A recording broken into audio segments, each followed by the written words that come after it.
Desteya Statîstika Tirkiye TÜİKê enflasyona sala 2021 diyar kir.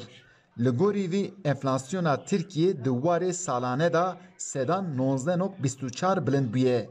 Bestimeha tebaxê da jî ev rêje sedan 1.12 zêde bûye. Di sûk û bazarên Enqerê da jî him kiryar û him jî firoşvan vê yekê di ser jiyana xwe da hîs dikin. Desthilatî herçiqas bêje ku di mûçeyên kêmtirîn da 16 qat zêdebûnî hatiye çêkirin jî lê mêzexer û malnişîn vê yekê di jiyana xwe da hîs nakin.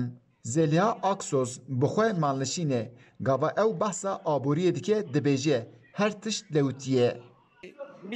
Ez nikarim tiştekî bêjim. Ez xaneşînim. Dikarim bêjim ku hemû tişt lewitiye. Biha firiyan e. Jiyan giran bûye. İkramiyên malnişîna bi 1 lîre didome.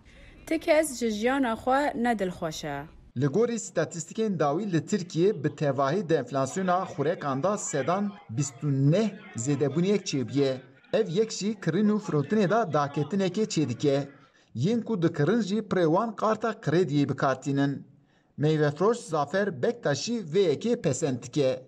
Aldıkları maaş Gava li müşteriyan temaşa dikim, pirê wan bi karta kredî de tiştan dikirin. Ev yek jî diyar dike ku rewşa wan baş nîne. Lê hin kes hene ku rewşa wan baş e. Ji bo wan kêşe nîne. Bi tevahî rewş xirab e. Li Tirkiye bihayên tiştan jî ji heddên xwe zêde bûne. Aborîna sedema van zêdebûnê bi bilindbûna dolar û siyasetên xelet vagirê didin.